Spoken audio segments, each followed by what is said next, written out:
ओम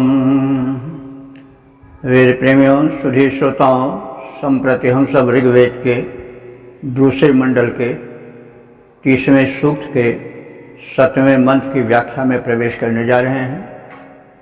मंत्र दृष्टा ऋषि हैं ग्रीष्मद, देवता हैं इंद्र और छंद है त्रिष्टुप। संबंधित मंत्र का शीर्षक है अभिलाषा पूरक ज्ञान धन दाता इंद्र। अब संबंधित मंत्र का सर्वप्रथम सस्वर पाठ हो जाए।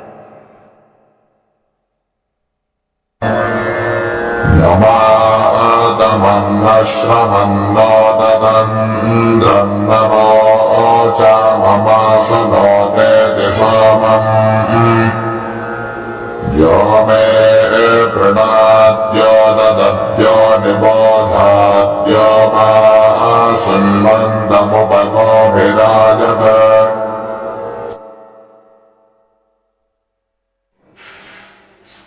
इस 7वें मंत्र में दाता इंद्र से उपासक निवेदन कर रहा है कि यह इंद्र में प्रणाद, जो इंद्र में माने मेरी, प्रणाद माने अभिलाषाओं का पूर्ण करने वाला है।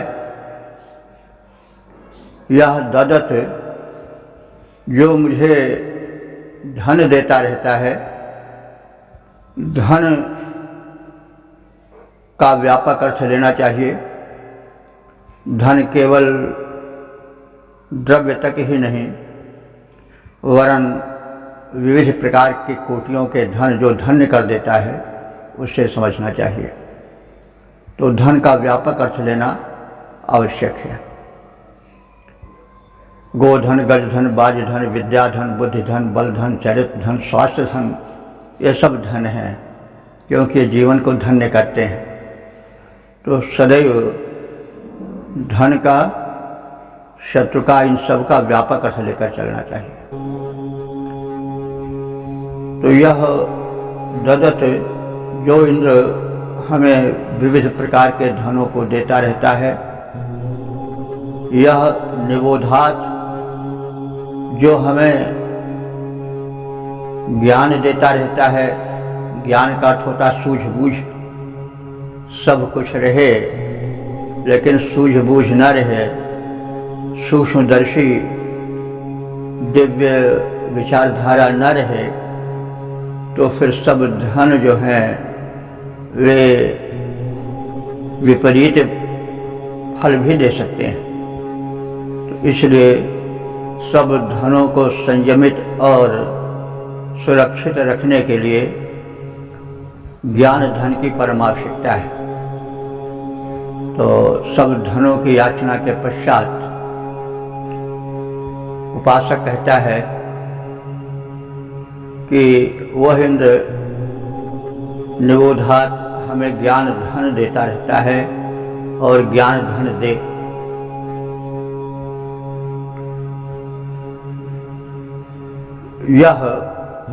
यह माने जो इंद्र सुन्नतम माने जो सोम यज्ञ करता है और सोमपान कराता है इंद्र को।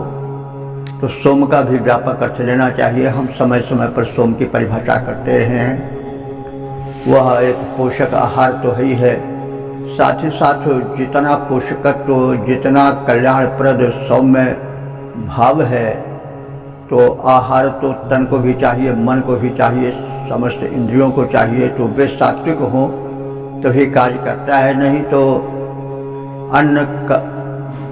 मनुष्य अन्न को खाता है, अन्न मनुष्य को भी खा जाता है। अद्यते इति अन्ना, जो खाए तो दोनों खाते हैं। आदमी खा जाता है, अन्न आदमी को खा जाता है, आदमी अन्न को खाता है। तो इसलिए अन्न की भी व्यापक परिभाषा लेनी चाहिए, क्योंकि मनुष्य केवल तन ही नहीं है, मन भी है। उसके तन की तृप्ति तो भोजन से हो और मन की तृप्ति सद्विचारों से, सुविचारों से हो। तो इस प्रकार से वह इंद्र ऐसा इंद्र है जो सोम यज्ञ करने वालों को, यानी सौम्य भाव अथवा पोषक विचारधारा से तृप्त करता है इंद्र को, अथवा जो शरीर में आत्मा रूप में इंद्र बैठा है उसको पुष्ट करता है। प्राण को भी इंद्र कहा गया है, आत्मा को भी इंद्र कहा गया है शास्त्रों में, ब्राह्मण आदि ग्रंथों में। तो प्राण और आत्मा भी इंद्र हैं। यथास्थान हम अर्थ को सार्थक और सटीक बनाने के लिए इंद्र के भी व्यापक अर्थ को जोड़ सकते हैं। तो ये तो हम सब जानते ही हैं कि इंद्रिय शब्द जो है वो इंद्र से ही बना है, क्योंकि इंद्रियां तभी तक सजग रहती हैं, सशक्त रहती हैं जब तक प्राण या आत्मा का निवास शरीर में रहता है। तो सबसे सबल तो आत्मा ही है ना, उसी से सारा प्रकाश है। तो यह जो इंद्र सुन्नतम माने सोम यज्ञ करता है या सोम पान कराता है इंद्र को, तो वो मैं जो कि इंद्र को सोम पान कराता रहता हूँ, अब सोम का भी व्यापक अर्थ लेकर चलिए, उनको या उस मुझ को माँ माने मुझको, गो भी माने, गो माने भी कई अर्थ होता है। गो माने इंद्रिय भी होता है, गो माने गाय भी होता है, और पृथ्वी भी होता है। तो गो भी उप आयत, वह इंद्र मेरे पास गो भी माने गायों के साथ अथवा सशक्त इंद्रियों के साथ अथवा पृथ्वी के साथ हर व्यक्ति पृथ्वी चाहता है, भूमि चाहता है। तो उस अनुदान के साथ जो सोम पान इंद्र को कराते हैं, सौम्य भाव उसके लिए प्रस्तुत करते हैं या पोषकत्व प्रस्तुत करते हैं, उसको वह गायों को देता है, क्योंकि गोधन वैदिक युग का सबसे बड़ा धन था। और इस प्रकार से इंद्रिय धन या भूमि धन ये सब भी हम ले सकते हैं। माँ न तपत, माँ माने मत, न माने नहीं, तपत माने दुखी करे, वह इंद्र मुझको किसी भी प्रकार से दुखी न करे। देखिए माँ शब्द जो है दोनों अर्थों में प्रयुक्त होता है, प्रसंगानुकूल अर्थ लगा लेना चाहिए। माँ माने मुझे भी होता, माँ माँ वाम न ओस्मान न रूप चलता है, तो माँ भी चलता है रूप मुझको। और माँ माने मत, निषेधात्मक अर्थ भी माँ का होता है। तो जहाँ जैसा प्रसंग हो वैसा अर्थ करना चाहिए। कहीं इसी में आप देखेंगे कुछ जगह पर माँ का अर्थ मुझको है, कुछ जगह माँ माने मत ऐसा भी अर्थ है। जैसे माँ ना तपत, अब माँ माने मुझको, न माने नहीं, तपत माने तप्त करे, दुखी करे, संतप्त करे। तो वह इंद्र मुझको किसी भी प्रकार से संतप्त न करे। ना श्रमत, मुझे अपने कर्म में श्रमित न होने दे। श्रमित माने थकाना, वो मुझे इतनी ऊर्जा देता रहे कि हम अपने कर्म करते हुए न थकें। तो आदमी कर्म करते हुए थक जाता है, कर्म पर विराम लग जाता है, तो वह मुझे इतनी ऊर्जा दे कि हम कभी कर्म करते हुए थके नहीं। तो हमें सदैव कर्म में स्फूर्ति बनी रहे, कर्म में शक्ति बनी रहे। तो वेद जो है वो कर्मशील जीवन का प्रेमी है, निठल्ले जीवन का प्रेमी नहीं है। कुर्वन्नेवे कर्माणि जिजीविषे शतम समा, ये जो वेद में कहा गया है 40वें अध्याय में कि हम कर्म करते हुए 100 वर्ष तक जीवित रहें। निठल्ले बनकर नहीं, हमारी इंद्रियां तब तक सशक्त हैं। तो उसी संदर्भ में कहा जा रहा है कि न श्रमत, हे इंद्र मुझे कर्मशील बनाओ और कर्म के दौरान मुझे थकान मत आने दो। माँ सुनोत, और माँ माने मत, सुनोत माने सोम तैयार करो, माँ सुनोत सोम मत तैयार करो। इति माँ अवोचम, माँ माने मत, अवोचम माने कहो, ऐसा मत कहो कि सोम मत तैयार करो। माँ सुनोत माने मत तैयार करो, क्या सुनोत माने सोम रस मत तैयार करो। इति माँ वोचम, ऐसा मुझसे मत कहो। इति माँ वोचम, ऐसा मुझसे मत कहो। यानी हम सोम रस तैयार करते रहें, क्योंकि सोमपान इंद्र को परम प्रिय है। तो सोम का व्यापक अर्थ आप लें, केवल वो सोम न लें जिसको लोग आज समझते हैं कि कोई ऐसा पेय है। तो सोम बड़ा दिव्य पेय है, उसका भौतिक अर्थ भी, ऊपरी अर्थ भी है, सूक्ष्म अर्थ भी है, स्थूल अर्थ भी है। तो सोम जो है समर्पण का, सौम्यता का, भक्ति भाव का, पोषकत्व का प्रतीक है। तो सोम न तैयार करो, रूक्ष बने रहो, ऐसा मुझसे मत कहो। तो वह इंद्र जो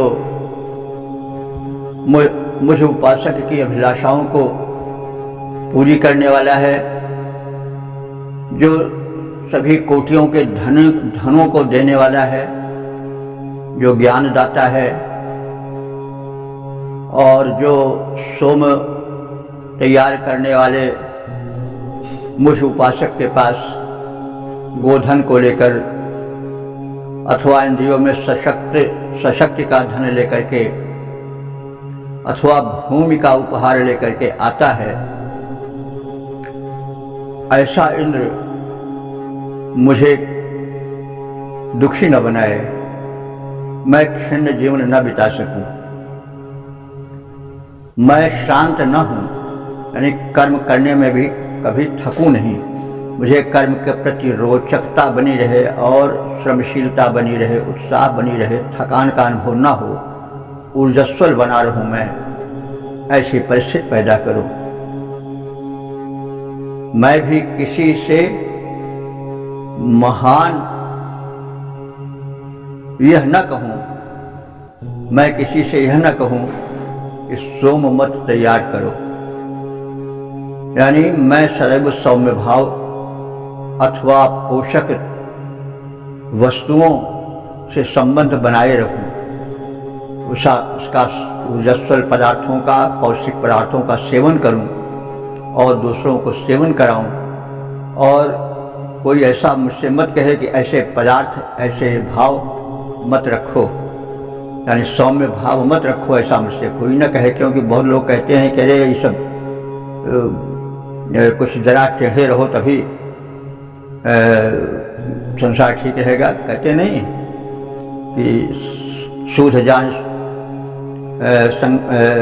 शंका सब काहू, वक्त चंद्रमा रस ही न राहु। चंद्रमा जब वक्त रहता है, द्वितीया का रहता है, तो उसको कोई नहीं ग्रहण लगाता, पूर्ण चंद्र पर ही ग्रहण लगता है। बल्कि ये दूसरों का कथन है, टेढ़ जान शंका सब काहू। तो लोग तरह तरह के विचार रखते हैं। बहरहाल टेढ़ा नहीं होना चाहिए, सरल रहना चाहिए। बात अलग है कि दुष्टों से सामना करते समय हम उनका सामना करें तो सामना में टेढ़ा भी होना पड़ता है। तो वो तो एक कहा गया है, कभी कभी व्याख्या भी की आती है कि हमारा जीवन वीरत्वपूर्ण रहे। तो विचार का एक सौम्यता पूर्वक ग्रहण होना चाहिए। तो इस प्रकार से इंद्र से अनुदानों की प्राप्ति की प्रार्थना की गई है कि वह हमें सदैव देता रहा है,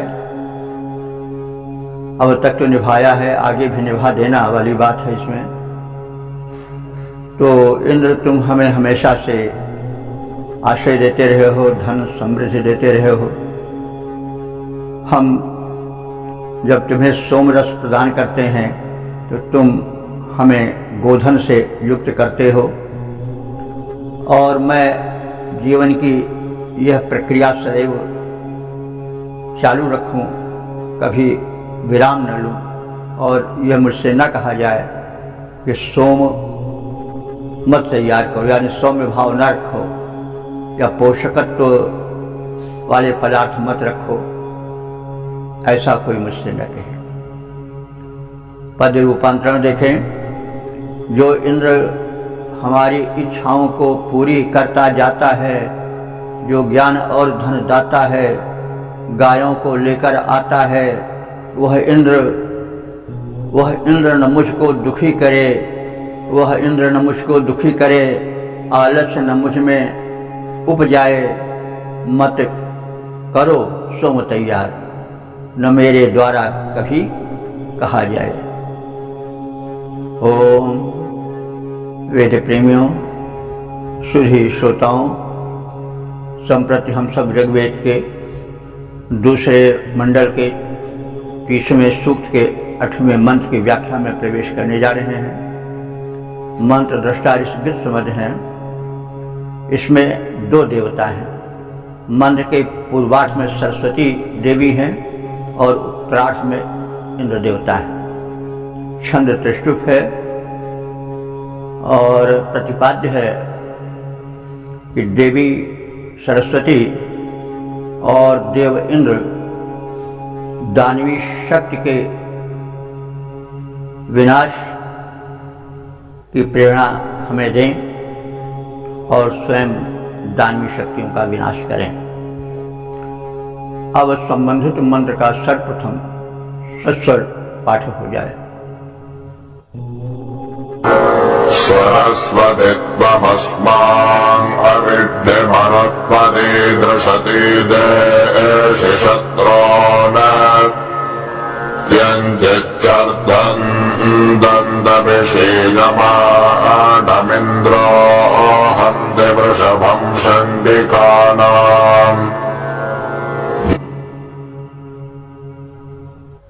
इस 8वें मंत्र में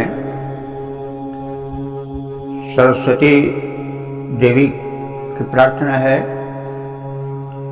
उनसे दुष्ट विनाश की विनती है, और मंत्र के उत्तरार्ध में इंद्र के वीर कृत्य का कथन है।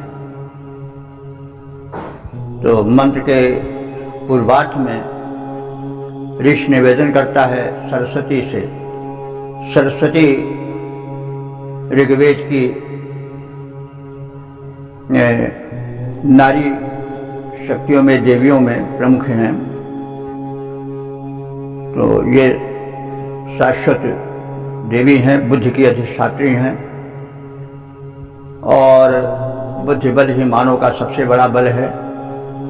जैसा आप सब जानते हैं कि मनुष्य में न तो हाथी के समान शक्ति है, न सिंह के समान उग्रता और झपटने वाली शक्ति है, न उतना पराक्रम है, न अश्व की भांति या हिरण की भांति भागने की शक्ति है। तो मूलतः वो तमाम वस्तुओं में अपने हमजोली साथियों जिनके साथ वो पृथ्वी पर उतरा अधिक नहीं है। उछलने में, कूदने में, भागने में बंदर आदि कितने कुशल हैं, मनुष्य उतना नहीं है। फिर भी मनुष्य में एक चीज ऐसी है जो अन्य में नहीं है, वो है बुद्धि बल। बुद्धि के बल से उसने सबको अपने वश में कर रखा है, और उस बुद्धि बल की अधिष्ठात्री देवी है सरस्वती। उनसे प्रार्थना कर रहे हैं ऋषि कि हे सरस्वती, ज्ञान की अधिष्ठात्री देवी, तुम असमान अभी भी तुम हमारी रक्षा करो। तो ज्ञान की अधिष्ठात्री देवी हैं, तो ज्ञान से रक्षा करें। और मरुत्वती धुषति शत्रुन जेश, मरुत्वती माने मरुतों से युक्त हो जाओ। मरुत आप सब जानते हैं 49 हैं ये। अब मरुतों में समस्त वायु के कॉम्प्लेक्सेस आ जाते हैं, रूप आ जाते हैं। तो उसमें उन मरुतों में प्राणवायु भी है। तो प्राणवायु जब अनुकूल रहेगी, स्वस्थ प्राणवायु रहेगा, तो शरीर में ऊर्जा का संचार होगा और प्राण साधना से ज्ञान में और ऊर्जा में वृद्धि होती है। हम सब जानते हैं कि प्राण साधना में, प्राणायाम में कितना बल होता है। तो यहाँ मरुतों से युक्त होकर से यह माना जाता है कि उन तूफान अंधड़ वाले मरुत नहीं, वरन जो शरीर में प्राणवायु बनकर संचार कर रहे हैं वे मरुत हैं। सरस्वती उनको अपने पक्ष में करें, यानी प्राण साधना करें। हम चाहें सब का निष्कर्ष रूप तो कह सकते हैं कि हे सरस्वती देवी, तुम मर्दों से युक्त होकर हमें बलशाली बनाओ और उस बल से हम शत्रुओं को परास्त करें। और तुम धृषति शत्रु जैसी और उन कठिन शत्रुओं से पर हमें विजय दिलाओ। तो जब प्राण शक्ति, अब यहाँ पर हम जैसे कह चुके हैं, प्राण शक्ति यहाँ मरुत का वो रूप है। प्राण शक्ति भी, पंच प्राण भी मरुथी के अंतर्गत आवेंगे। उनकी संख्या 49 है। तो यहाँ पर सरस्वती को मरुत्वती कहा गया है। आप मरुतों से युक्त हो जाओ और हमारे जो शत्रु हैं उन पर आप विजय प्राप्त करो। तो बड़ा स्पष्ट अर्थ है कि प्राणायाम की साधना की प्रेरणा हमें दो और हम प्राण को अपने वशीभूत करके जो रोग शोक आदि शत्रु हैं उनको, और जो विकार के शत्रु हैं उनको परास्त कर सकें। और तुम इस तरह से परास्त कराओ उनको। तो प्राण शक्ति प्रबल रहती है तो रोग नहीं आ पाते हैं। इस तरह से ज्ञान के अधिष्ठात्री भी सरस्वती से प्रार्थना है कि वे मरुतों से युक्त होकर तथा अत्यंत बल युक्त होकर शत्रुओं को जीतें, यानी हमारे शरीर को शत्रु विहीन करें। रोग शोक के कीटाणु हम पर हावी न हो सकें, हम में ज्ञान शक्ति प्रबल रहे, विचार धारा हमारी ऊंची रहे और इसमें मरुतों को साथ लें सरस्वती। तो अभी जैसे कहा गया है कि प्राण शक्ति को जागृत करें प्राणायाम आज के माध्यम से, और इस प्रकार से उसके माध्यम से सरस्वती देवी, ज्ञान के अधिष्ठात्री देवी, हमारे शरीर में शत्रु ना नहीं पावें। और ये भी जान लीजिए कि जो मानसिक विकार हैं वो भी कमज़ोरों को ज़्यादा सताते हैं। दुर्बल व्यक्ति बड़ी जल्दी क्रोधी हो जाता, क्रुद्ध हो जाता है और बड़ी जल्दी तमतमा उठता है, बड़ी जल्दी नहीं वह विचलित हो जाता है बड़ी जल्दी। तो जब सशक्त रहेगा व्यक्ति तो जो जितने शत्रु हैं, जितनी दुर्वासनाएं हैं, रोग शोक के हों या कोई विचारों के हों, वो सब नष्ट होती हैं। तो इसमें सरस्वती जी से प्रार्थना की गई है कि वे प्राण शक्ति यानी मरुतों को साधने यानी प्राण शक्ति को जागृत कराएं, प्राणायाम आदि का द्वार खोलें, उसकी प्रेरणा जगाएं। तो यह तो सरस्वती जी से प्रार्थना हो गई। और इंद्र से उनके पौरुष को प्रकट करने को कहा गया है और सरस्वती जी से कहा गया है कि इंद्र ने हम सबका कल्याण किया है। तो इंद्र देवेंद्र भी हैं, ब्रह्मांड नायक भी हैं और आत्मा रूप में भी शरीर में बैठे हैं, तो जिससे अर्थ पुष्ट अधिक हो वो अर्थ लिया जा सकता है। तो सरस्वती जी से निवेदन किया जा रहा है कि इंद्र भी शर्धंतम, सहन शक्ति से युक्त, यानी जो सहने में बड़ा सशक्त था, तविषीय माणम, और जो बड़ा तविश माने बलशाली था। तो ये शंडिका नाम वृषभम, शंड वंश में उत्पन्न होने वाले शंडामर्क नाम के दैत्य का सब विशेषण है कि इंद्र ने पराक्रम किया था और उन्होंने वह शंडामर्क नाम का दानव जो शक्ति से युक्त था और अत्यधिक बलशाली था, शर्धंतम सहन शक्ति से युक्त, और तविषीय माने अधिक ताब वाला, यानी अधिक बल वाला था। और शंडिका नाम वृषभम, शंडिक एक दैत्यों का वंश था, तो शंडिक वंश में वो बड़ा ही वृषभ था। वृषभ माने बलशाली होता है, बैल भी होता है, बैल बलशाली होता है, इसलिए बैल कहा गया, उसको वृषभ कहा गया। तो यहाँ पर वृषभ उस बैल से नहीं वरन बलवान से है। तो वह जो शंडामर्क नाम का दैत्य था, वो शंडिका नाम वृषभम, जो शंडिका वंशीय असुर थे, उनमें बड़ा वृषभ था, बड़ा बलशाली था। तो तम हंत, उसको इंद्र ने मारा है। तो इंद्र बड़े पराक्रमी हैं, उनकी भी मैं प्रार्थना करता हूँ। सरस्वती देवी जो हैं वो इंद्र के महात्म्य को पहचानें और जागृत करें। हम चाहें तो आत्मा से जोड़ सकते हैं। ज्ञान और आत्मा, यानी जो बुद्धि में ज्ञान है और जो आत्मा में आत्मबल है, ईश्वरीय अंश है, दोनों मिल करके एक दूसरे के आगे एक दूसरे से युक्त हो करके जो आसुरी शक्तियां हैं उनका विनाश करें, ऐसा भी हम अर्थ ले सकते हैं। तो इसलिए आप सदैव ध्यान रखें कि इंद्र के कई अर्थ हैं। वो कभी कभी जहाँ प्रसंग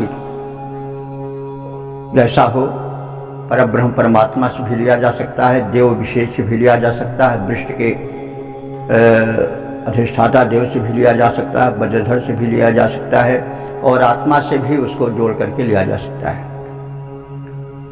क्योंकि काव्य है वेद, और काव्य में प्रतीकों का सहारा लिया जाता है और प्रसंगानुकूल अर्थ किया जाता है। तो इस तरह से प्रथम सरस्वती जी की प्रार्थना की गई है कि हे सरस्वती देवी, तुम हमारी रक्षा करो, तुम मरुतों के साथ मिलकर हमारे प्रबल शत्रुओं का संहार करो। अब मरुतों का अर्थ शब्दार्थ कहते समय काफ़ी व्यापक रूप से बता दिया गया है।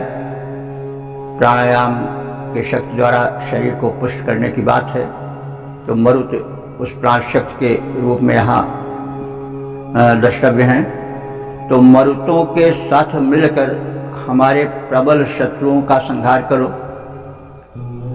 इंद्र भी बड़ा पराक्रमी है, उन्होंने शंडवंशीय प्रबल दैत्य शंडामर्क का वध किया है। तो आत्मा में भी प्रबल बल है, इंद्र में भी जो देवेंद्र है उनमें भी प्रबल बल है। परब्रह्म परमात्मा तो शक्ति के अधिष्ठान है ही। तो अब इस प्रकार से हम अर्थ के गांधीर्य और उसकी व्यापकता से भी जोड़ करके अर्थ कर सकते हैं। पद्य रूपांतरण देखें। हे सरस्वती, तुम मरुतों से मिल प्रबल शत्रु संहार करो, हम सबकी रक्षा करो देव, जो हम सबका उपकार करो। बलवान इंद्र ने निज रक्षण से निर्भय हमें बनाया है। चंडामर्क षंडामर्क बलिष्ठ षंडवंशी को मार गिराया है। ओम वेद प्रेमियों, सुधीर श्रोताओं, संप्रति हम सब ऋग्वेद के दूसरे मंडल के 30वें सूक्त के 9वें मंत्र की व्याख्या में प्रवेश करने जा रहे हैं। मंत्र दृष्टा हैं गृहसमद, देवता है बृहस्पति और छंद है त्रिष्टुप।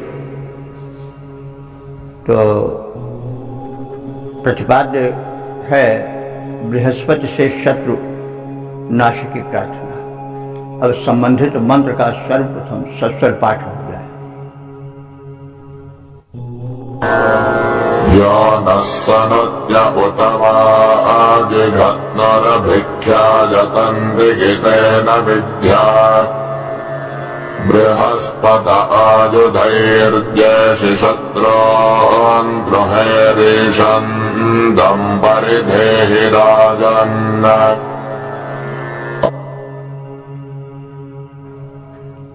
इस 9वें मंत्र में ज्ञान के अधिष्ठाता देव बृहस्पति से शत्रु विनाश की प्रार्थना की गई है। तो शत्रुओं की परिभाषा, उनका व्यापक अर्थ लेना चाहिए। शत्रु केवल वही नहीं है जिनसे मुकदमेबाजी है, जो हमारा धन अपहरण कर रहे हैं, बल्कि जो हमें किसी भी प्रकार से कष्ट पहुंचा रहे हैं, हमारे जीवन को पतनोन्मुख कर रहे हैं, वे हमारे शत्रु ही हैं। जो हमारी सुख शांति छीन रहे हैं अनुचित ढंग से, वे हमारे शत्रु हैं। मानवता विरोधी हमारे शत्रु हैं, क्योंकि वेद में व्यापकत्व है। तो बृहस्पति देव की प्रार्थना है। बृहस्पति देव ज्ञान के अधिष्ठाता देव हैं, साथ ही साथ वो व्यापक ब्रह्मांड, ब्रह्म माने होता है व्यापक। तो व्यापक के जो पति हैं, यानी जो व्यापक ब्रह्मांड के पति वो परमात्मा ही हो सकता है। तो परमात्मा के अनेक रूप हैं, उसके अनेक रूप ही भिन्न भिन्न देव शक्तियों के रूप में प्रकट हैं। जैसे मनुष्य होता है, उसका व्यक्तित्व बटा होता है, उसकी शक्ति बटी होती है, उसकी शक्ति उसके मस्तिष्क में भी रहती है, उसके नेत्र भी उसके शक्ति के केंद्र हैं, जिनसे वो देखता है। कान भी शक्ति केंद्र हैं, जिनसे वो सुनता है। जिह्वा भी है, मुख भी है, और हाथ पैर भी हैं। तो सभी सक्रिय हैं। तो है तो शरीर एक, मालिक उसका प्राण है, आत्मा है, लेकिन है तो सब देवत्व प्राप्त, सब सहायक हैं, और सब में देव अंश है। इंद्रियां जो हैं हमारी, वो सब देवांश से बनी हुई हैं। आत्मा तो परमात्मा रूप है। आंखों में सूर्य का अथवा अग्नि का अंश है। इसी प्रकार से समस्त इंद्रियों में किसी न किसी देवता का वास है। तो बृहस्पति देव जो हैं वो ज्ञान के अधिपति देव हैं, परमात्मा का ही रूप। लेकिन परमात्मा में जो ज्ञान प्रधान रूप है, विचार का जो आधिक्य है, वही बृहस्पति है परमात्मा ही सब महान है वो। तो जो महान होते हैं वो शक्तिमान होते हैं, और शक्तिमान के पास अस्त्र शस्त्र होता है, वो संहारक होते हैं। हमारे यहाँ के जितने देव हैं वो सब शस्त्रधारी हैं। वे भले ही शांत रूप में माने गए हों, लेकिन सबके हाथ में हमारे यहाँ अस्त्र शस्त्र है। इसलिए कि शत्रु जो है वो कभी हाथ जोड़ने पर दया नहीं करता है। दुष्ट जो है वह किससे डांटे ही ते नवनीच, विनय न मानत जलस जल गए 3 दिन बीत, और बोले राम सकोप तो भय बिन होए न प्रीत। और डांटे ही ते नवनीच, नीच जो है वो डांट डपट से ठीक होता है, अस्त्र शस्त्र से ही भय खाता है। हाथ जोड़ कर वो कभी वश में नहीं लाया जा सकता है। इसलिए संसार में शत्रु बहुत हैं, एक नहीं हैं। काम क्रोध लोभ मद मोह रोग शोक, तरह तरह के शत्रु हैं। और भी शत्रु तो बाहर वाले तमाम जिनको हम शत्रु मानते हैं वो भी बहुत हैं। ईर्ष्या द्वेष करने वाले भी शत्रु हैं। तो सब कोई भी जो है दबता है दुनिया में, तो वो शक्ति से दबता है। कोई हाथ जोड़ने पर नहीं दबता है, शक्ति से दबते सब है। इससे शक्तिमान होना चाहिए और शक्तिमान की उपासना करनी चाहिए। और शक्ति बटी हुई है, बुद्धि में भी शक्ति है, हाथों में भी शक्ति है, पैरों में भी शक्ति है, दृश्य में भी शक्ति है, श्रवण में भी शक्ति है। तो मनुष्य को समन्ता चारों ओर से शक्ति संपन्न होना चाहिए और शक्ति को संचित करने के लिए अस्त्र शस्त्र होना चाहिए। अस्त्र शस्त्र भी तरह तरह के हो सकते हैं। वे अस्त्र शस्त्र जो बाहर में दिखावे में है, प्रहार जिनसे सीधे होता है, और कुछ अस्त्र शस्त्र सूक्ष्म भी होते हैं, विचार वाले भी होते हैं। सब कहने का मतलब हर चीज़ का थोड़ा व्यापकत्व से अर्थ देखना चाहिए और अर्थ जिससे स्पष्ट हो जाए उस ओर चलना चाहिए। ये ख्याल रहे कि अर्थ का अनर्थ न हो, इतना ध्यान रहना चाहिए अर्थ के दौरान। और वेद काव्य है, काव्य में व्याख्या की आवश्यकता होती है, उसमें अर्थ छिपा होता है कई परतों में, उसको उधेड़ करके प्रतीकों से बाहर ला करके व्यक्त करने की आवश्यकता होती है। तो बृहस्पति हे ज्ञान के अधिपति देवता, यह न स्नुत्य, यह माने जो, न माने हम सबको, स्नुत्य माने गुप्त रूप से शत्रु बनकर स्थित है हमारे सबके आगे, यानी जो हमारा गुप्त शत्रु है, दिखाई नहीं पड़ रहा है लेकिन काम शत्रु का कर रहा है। उतवा अथवा जो विघतनु,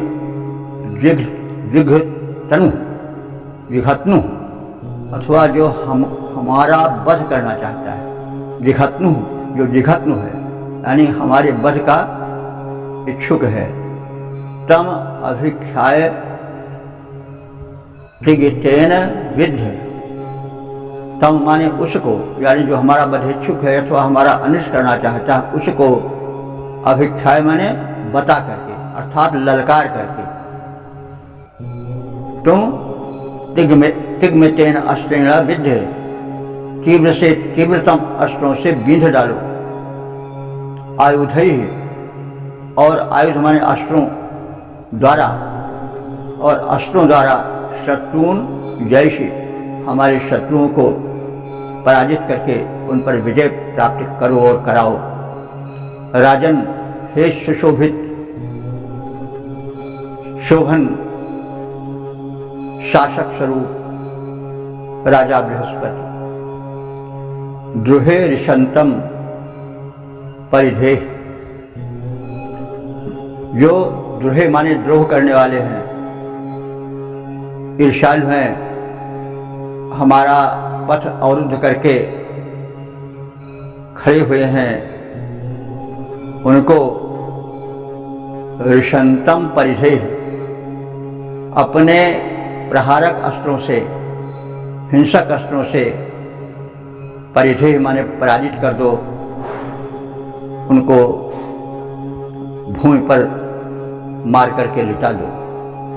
हे बृहस्पति देव, जो हमारे गुप्त शत्रु हैं अथवा जो हमारे वध की मन ही मन इच्छा रखते हैं, उनको तुम ललकार करके तीक्ष्ण अस्त्रों से बींध डालो।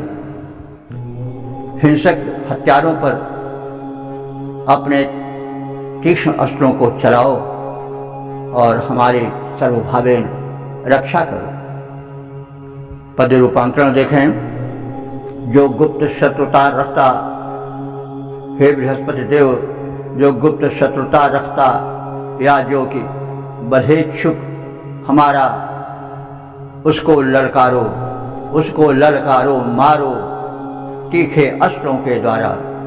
हे देव बृहस्पति, जीतो अरियों को आयुध के द्वारा उस पर निज अस्त्र चलाओ, जो है हिंसक और हत्यारा।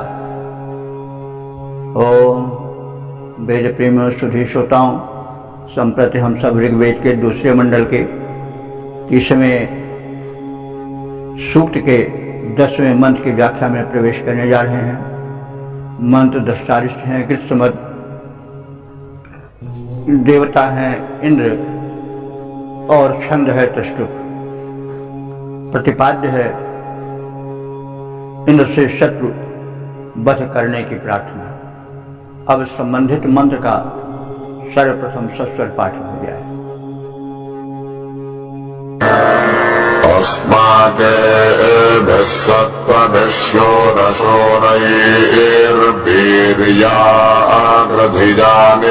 कर्त्वानि ज्योगभो वन्दनुधोपिदासो हत्मे तेषामाभरानो मसोनि।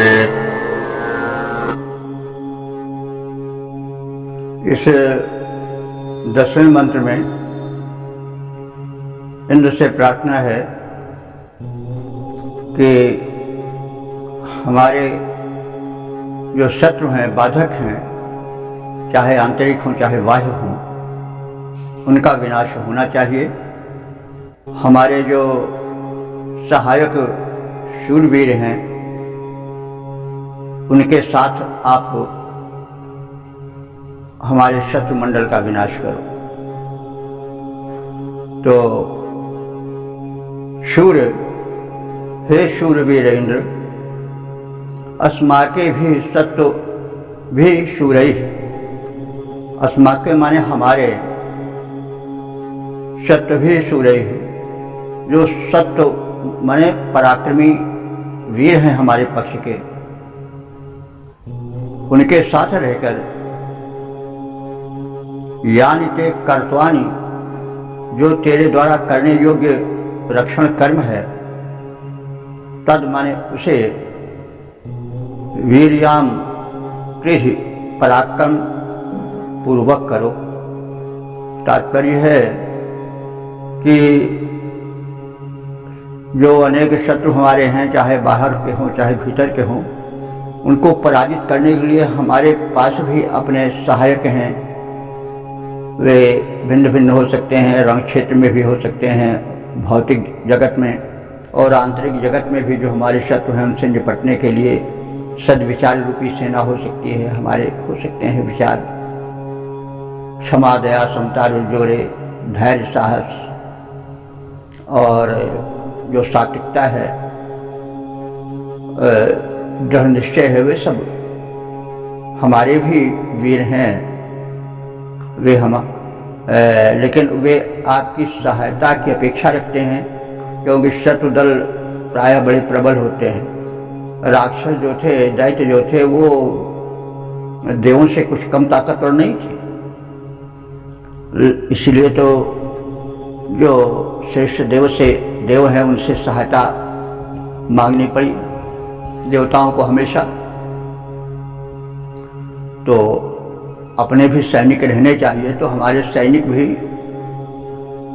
बाहरी शत्रुओं से पराजित करने के लिए भी हैं, और जो भीतर हमारे शत्रु बैठे हैं उनसे लोहा लेने के लिए जो शत्रु हैं, उत्साह है, धैर्य है, विवेक है, शांति है, आदि आदि जो सद्गुण हैं, धैर्य है, साहस है, तो क्षमा है, आदि जो हमारे भीतर के सद्गुण रूपी हमारे सहायक सैनिक हैं वे, और जो बाहरी जगत में सामना करने वाले हमारे वीर हैं, तो इन सब का मैं लघु परिचय दे रहा हूँ।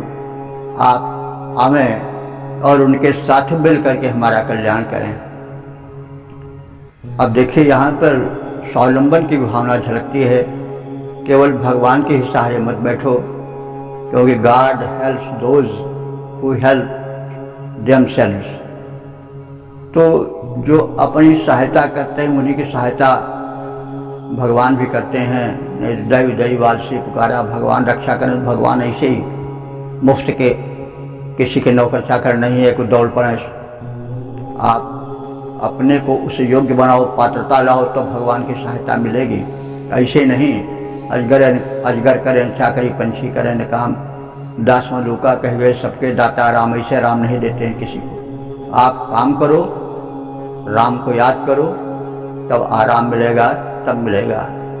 वेद जो है इसी स्वस्थ भावना का प्रचार प्रसार करता है।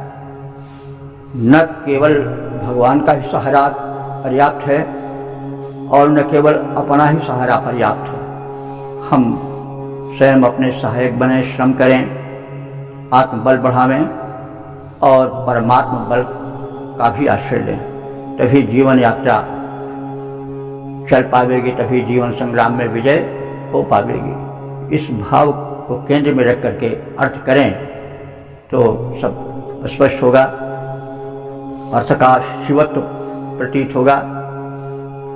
तो हे शूरवीर इंद्र, अस्माके भी सत्य भी शूरई, हमारे पक्ष के जो बलवान शूरवीर हमारे सैनिक हैं, यानी ते कर्तवानी, वे तेरे द्वारा सहायता करने के योग्य हैं, यानी वे सहायता आपकी पामें। तद्वीर्याम कृषि, उनके साथ मिल करके आप हमारे संरक्षण, हमारे विकास में प्रयत्न करो। ते ज्योक, ते माने वे हमारे जो अपने पक्ष के सैनिक हैं, वे बहुत समय से अनुधूपिता सह अभुवन, वे जो हमारे विरोधी हैं, वे हमारे सैनिकों को देख करके भय नहीं खा रहे हैं। वे अब कुछ गर्वीले हो गए हैं हमारे विपक्षी कि तुम हमसे नहीं भिड़ सकते हो। ऐसी स्थिति में आपसे सहायता अपेक्षित है। हमारे अपने सहायक हैं, हम अपने बल पर खड़े हैं, लेकिन जो हमारे विरोधी हैं वे हमें दुर्बल समझ रहे हैं और वे गर्वीले हैं और कह रहे हैं कि हम तुम्हें परास्त ही करके छोड़ेंगे। तो इस परिस्थिति में हे इंद्र, तुमसे प्रार्थना है कि तान हत्ती, उन गर्वीले हमारे शत्रुओं को मार डालो। तेषाम वसूनि न आभर, और जो उनकी समृद्धियां हैं, धन दौलत है, वो हमको दे दो। तो धन दुष्टों के पास नहीं रहना चाहिए, धन सज्जनों के पास रहना चाहिए, क्योंकि दुष्टों का धन जो है वह परपीड़न में लगता है। कहा भी गया है कि विद्या विवादाय धनम मदाय शक्ति परेशान परिपीडनाय खल्स साधो विपरीत मेतद ज्ञानाय दानाय च रक्षणाय। तो दुष्टों की विद्या तो सब में होती है, बल भी सब में होता है, धन भी सब में होता है, लेकिन सज्जन और दुर्जन के बीच लकीर है वो ये है, जो दुष्टों की विद्या होती है वो विवाद आए, बिना मतलब को बखेड़ा बात विवाद में लगती है। तो उनकी विद्या विवाद के लिए होती है। धन मदाय, धन हो गया तो घमंड करते फिरते हैं, अपने आगे किसी को समझते ही नहीं। उनका धन मद के लिए होता है, मिथ्याभिमान के लिए होता है। और शक्ति ही परेशान परिपीडनाय, अगर दुष्टों के पास शक्ति हो गई तो वो उससे दूसरे को नीचा दिखावेंगे, दूसरे को पीड़ित करेंगे। तो खलस साधो विपरीत मित्र, लेकिन सज्जन जो हैं उनमें दुष्टों से विपरीत आचरण होता है। उनकी जो विद्या होती है तो वो ज्ञान के लिए होती है, आत्मज्ञान के लिए, तत्व ज्ञान के लिए होती है, कल्याण के लिए होती है। और दाना है, जो धन होता है वो दान के लिए होता है। और जो शक्ति होती है वो रक्षा के लिए होती है, अपनी रक्षा के लिए, आत्मरक्षा के लिए, और जो दुर्बल हैं उनकी रक्षा के लिए। तो यही अंतर है। तो धन बल बुद्धि सब में होती है, लेकिन प्रयोग का जो है माध्यम या मार्ग या क्षेत्र, दोनों में अंतर कर देता है। देवताओं में असुरों में, सज्जनों में सज्जनों में। तो वही बात कही जा रही है कि जो दुष्ट हैं वे अब सबल हो रहे हैं और हमारे सैनिकों को डरा धमका रहे हैं। ऐसी स्थिति में आपसे प्रार्थना है कि आप हमारे सहायक बनो और उन गर्वीले हमारे विरोधियों को मार डालो। तेषाम वसून, और उनके धन जो हैं वो हमें दो, क्योंकि उनका धन तो गर्भ में परिपीड़न में लगता था। हम उसको समाज सेवा में लगावेंगे, परहित में लगावेंगे, सत्कर्म में लगावेंगे। तो हे शूरवीर इंद्र, हमारे बलशाली वीरों के साथ रहकर अपने योग्य पराक्रम पूर्ण कार्यों को करो। अहंकारी शत्रुओं को जो हमें ललकार रहे हैं उनको मारकर उनके धन हमको दो ताकि हम उसके द्वारा सत्कर्म कर सकें, सामाजिक सेवा कर सकें, लोकोपकार कर सकें। पद्य रूपांतरण है, हे इंद्र तुम्हारे सहयोगी बलशाली वीर हमारे हैं। हे इंद्र तुम्हारे सहयोगी बलशाली वीर हमारे हैं, उनके समेत वह करो प्रतिष्ठा के जो योग्य तुम्हारे हैं। हे परम पराक्रम पूर्ण इंद्र अभिमानी अरि के प्राण हरो, उन दुष्टों के धन छीन सद्य हम सबको देव प्रदान करो। ओम वेद प्रेमियों, सुधीर श्रोताओं, संप्रति हम सब ऋग्वेद के दूसरे मंडल के 30वें सूक्त के 11वें मंत्र की व्याख्या में प्रवेश करने जा रहे हैं। इस मंत्र के दृष्टा ऋषि हैं गृत्समद, देवता हैं मरुदगण और छंद है जगती। इस मंत्र का प्रतिपाद्य है पराक्रमी संतान और समृद्धि मरुदगण हमें दें। अब संबंधित मंत्र का सर्वप्रथम सत्सर पाठ हो जाए। तम पश्यद्धं मारुतं सोमजर्गिरोपब्रवेदमसादैव्यं जनम् यथा आभजं सर्ववेरन्नशामहा अवत्यसाचं श्रुत्यं दिवे दिवे।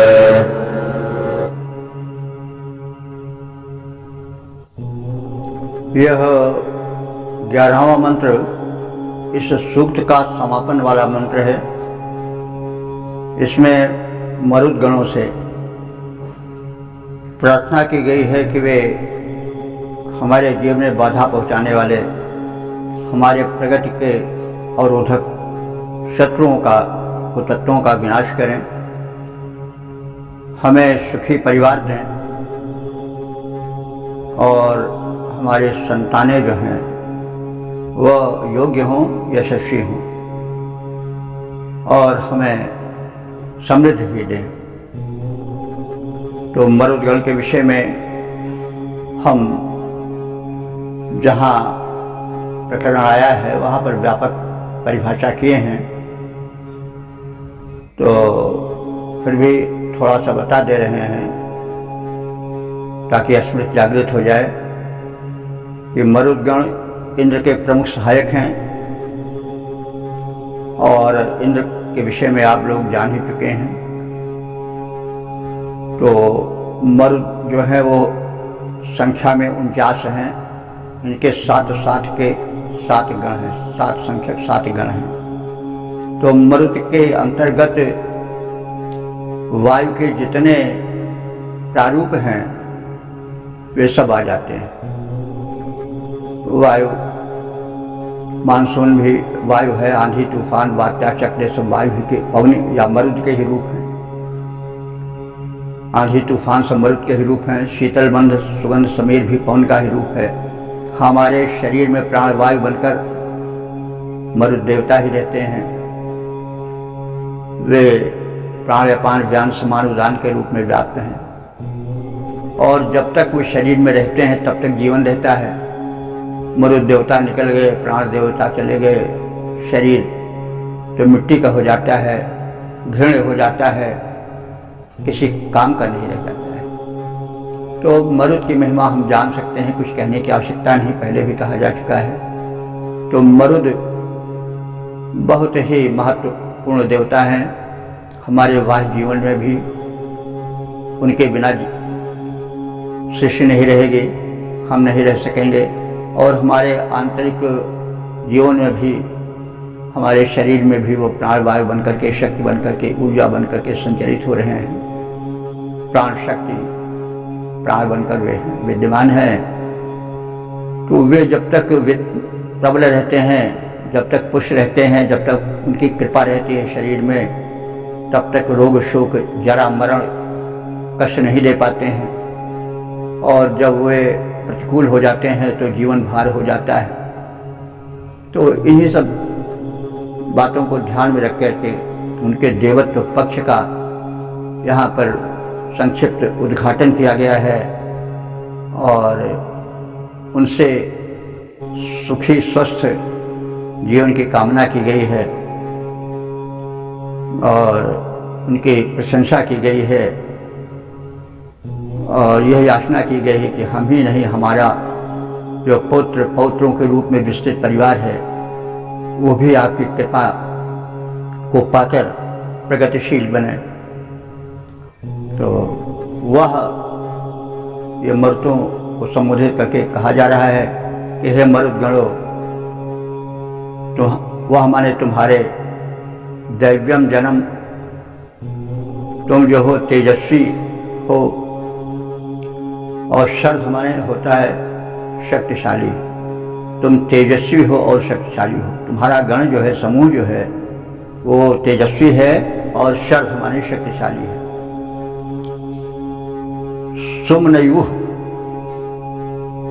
हम जो हैं वो सुमनयु हैं। सुमन कहते हैं सुख को और सुमनयु माने सुख के इच्छुक। तो तुम शक्तिशाली हो, सुखदाता हो। हे मरुतो, हम तुमसे सुख चाहते हैं। नमसा गिरा, नमसा माने नमन पूर्ण, स्तुति पूर्ण, गिरा माने वाणी द्वारा। हम स्तुति पूर्ण वाणी द्वारा उपब्रवे तुम्हारे संबंधित स्तुति के मंत्र को उच्चरित कर रहे हैं, तुम्हारी सराहना कर रहे हैं। यथा माने जैसे भी संभव हो, जिस किसी भी उपाय से। सर्ववीरम, हमारे सभी वीर पुत्रों को समृद्ध करो, सुसंपन्न करो। अपत्य साचम, हम पुत्र पौत्रादिकों से सजे रहें, संयुक्त हैं, युक्त रहें, हमारा भरा पूरा परिवार रहे। और वो सभी ऐसे निठल्ला न हो बल्कि श्रुत्यम, सब कीर्तिशाली बने, सबका यश चारों ओर फैला रहे। और रैम, हमारा पूरा परिवार धन धान से संपन्न रहे। रई कहते हैं संपत्ति को। और दिवे दिवे नशाम, हम प्रतिदिन ऐश्वर्य प्राप्त करते जाएं, यानी हम दारिद्र्य और अभाव वाला जीवन न जिएं। हम और हमारा परिवार भरा पूरा रहे, सुख और समृद्धि से युक्त रहे। हे मरुदगण, सुखाभिलाषी हम तुम्हारे उपासक तुम्हारे तेजस्वी और पराक्रम पूर्ण रूप का नमन करते हैं, तुम्हारी स्तुति करते हैं विनम्र वाणी से और तुमसे याचना करते हैं कि हमारा भरा पूरा परिवार हो, हमारे पुत्र पराक्रमी हों, कीर्तिमान हों, यशस्वी हों और आप में उत्तम धन सदैव प्रदान करते रहें, हमारा घर समृद्ध बना रहे, सब प्रकार से हम संपन्न और सुखी रहें, यह आपसे प्रार्थना है। पद्य रूपांतरण है। हे मरुदगणों, अति तेजपूर्ण बल विक्रम विभव तुम्हारा है। हे मरुदगणों, अति तेजपूर्ण बल विक्रम विभव तुम्हारा है। करते विनम्र स्तुतियाँ हम, सादर शुचि नमन हमारा है। जो शौर्य गुणों से परिपूरित ऐसी प्रदान संतान करो, जिसके द्वारा यश मिले हमें, ऐसे धन हमें प्रदान करो। इस प्रकार से हमने इस सूक्त के अंतिम मंत्र 11वें के विषय में भी संक्षिप्त ज्ञान प्राप्त कर लिया। अब इस सूक्त का और अब तक कहे गए मंत्रों का संक्षिप्त परिचय प्राप्त कर लें। यह सूक्त ऋग्वेद के द्वितीय मंडल का 30वां सूक्त है, जिसमें 11 मंत्रों का समन्वयन है। मंत्र संख्या 11 जगती छंद में है, शेष जो है वो त्रिष्टुप छंद में है। मंत्र ऋषि हैं गृत्समद, और देवता इंद्र हैं, इंद्रा सोम हैं, बृहस्पति हैं, मरुदगण हैं। तो संपूर्ण सूक्त में संबंधित देव से प्रार्थना की गई है कि वे जीवन में प्रगति दें, सुख दें, समृद्धि दें आंतरिक और बाह्य शत्रुओं की बाधाओं से मुक्त करें, हम प्रगतिशील जीवन बिताएं, हम एक संक्षिप्त दृष्टिकोण लेकर के न जिएं, हम युग दृष्टा बने। संसार जो है वो क्षण क्षण परिवर्तनशील हो रहा है, प्रकृति में अनंत रहस्य भरे पड़े हुए हैं। हम उन रहस्यों को जानें और इस छोटी सी धरती में रह करके इसी को सब कुछ न समझ लें। अनंत ब्रह्मांड है, ये तो सिद्ध हो चुका है कि इस अनंत ब्रह्मांड में ऐसी भी अनेक पृथ्वियां हैं जहाँ के लोग यहाँ से अधिक सभ्य हैं। एलियंस की चर्चा होती रहती है बार बार। तो हम तो इसी छोटे से, वो जैसे कहा जाता नहीं, गूलर के फल में भुनगा रहता है, गूलर का फल होता है उसको तोड़ो तो भुनगे निकलते हैं, तो बस उसी को संसार समझ लेता है। तो हम इसी को सब कुछ समझे हुए हैं, कूप मंडूक बने हुए हैं और प्रगतिशील जीवन को अपनाने में आलस्य करते हैं या किन्हीं जो है वो दुराग्रहों से या आग्रहों से बंधे हुए होते हैं और व्यापक दृष्टिकोण छोड़ देते हैं। हमें प्रगतिशील जीवन बिताना चाहिए। हमें जो इस ब्रह्मांड में अनंत ज्ञान और अनंत रहस्य छिपे हुए हैं उनके प्रति जागरूक होना चाहिए।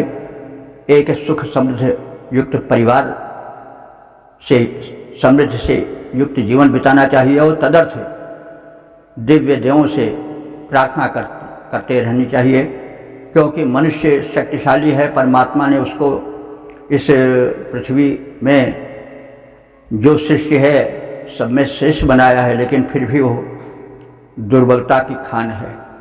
तो इसके लिए दिव्य शक्तियों से, शक्तिमानों से शक्ति की याचना की जाती है। इस सूक्त में भी वैसे है। और अंत में ऋषि का व्यापक दृष्टिकोण है, वो चाहता है कि हम आगे बढ़ें, आगे बढ़ें, आगे निरंतर प्रगति करते रहें, तो हमारा प्रगति रथ कभी रुके नहीं। इस सूक्त को हम महाकवि जयशंकर प्रसाद के इस छंद से समापन की ओर ले चलते हैं कि शक्ति के विद्युत कण जो व्यस्त विकल बिखरे हैं हो निरुपाय, समन्वय उनका करे समस्त विजयनी मानवता हो जाए। छोटे में क्यों रह रहे हो? शक्ति के विद्युत कण जो व्यस्त, शक्ति के विद्युत कण अनंत हैं जो बिखरे हुए हैं, उनको तुम एकत्र करो। शक्ति के विद्युत कण जो व्यस्त विकल बिखरे हैं हो निरुपाय, वो किसी के और दृष्टि लगाए हुए हैं कि वो आवे, हमको समन्वित करे, मिलावे और हम में संचित जो ऊर्जा है उसको ग्रहण करे। तो शक्ति के विद्युत कण जो व्यस्त विकल बिखरे हैं हो निरुपाय, तो उनको एकत्र करो और समन्वय उनका करो समस्त, ताकि विजयनी मानवता हो जाए, मनुष्य का झंडा फहर जाए, अंतर्ग्रही हो जाए, वो सर्वत्र उसी की जय जयकार हो। मानवता संकुचित रूप से अपना विनाश भस्मासुरी शक्ति को लेकर न हो। आजकल हम देख रहे हैं भस्मासुर एक दैत्य था, जानते हैं आप सब, तो अपनी ही शक्ति से नष्ट हो गया। तो आज भस्मासुरी शक्ति है और हम अपना नाश अपने आप ही कर रहे हैं। मनुष्य का ही नाश कर रहा है। तो ये नहीं, मनुष्य को भी बहुत कुछ जानना है, उसने भी बहुत कुछ जाना नहीं। धरती तो कहीं हमने पढ़ा है, सत्य भी है कि समुद्र के किनारे कितने रज कण हैं गिने नहीं जा सकते। तो धरती इस ब्रह्मांड के मध्य एक रजकण के बराबर मुश्किल से है। हम उसमें रह करके बहुत कुछ अपने को समझ रहे हैं। तो इस कूप मंडुकता से मुक्ति पा करके हम इस व्यापक ब्रह्मांड के रहस्यों की ओर बढ़ें। हम भस्मासुर न बने, हम अपने शक्ति से अपना ही विनाश न करें, आगे बढ़ें। तो आगे बढ़ो, आगे बढ़ो, आगे बढ़ो, ये ऋग्वेद का संदेश है। लगभग प्रत्येक सूक्त में ऋषि इस प्रगतिशील विचार को प्रोत्साहन देता है। अभी तुम्हें बहुत कुछ पाना है, बहुत कुछ पाना है, संतुष्ट मत होकर बैठो, आगे बढ़ो, आगे बढ़ो। तो वही है, विजयनी मानवता हो जाए। शक के विद्युत कण जो व्यस्त विकल बिखरे हैं हो निर्भय, समन्वय उनका करे समस्त विजयनी मानवता हो जाए। ओम सर्वे भवन्तु सुखिनः, सर्वे सन्तु निरामयाः, सर्वे भद्राणि पश्यन्तु, मा कश्चित् दुःख भाग् भवेत्।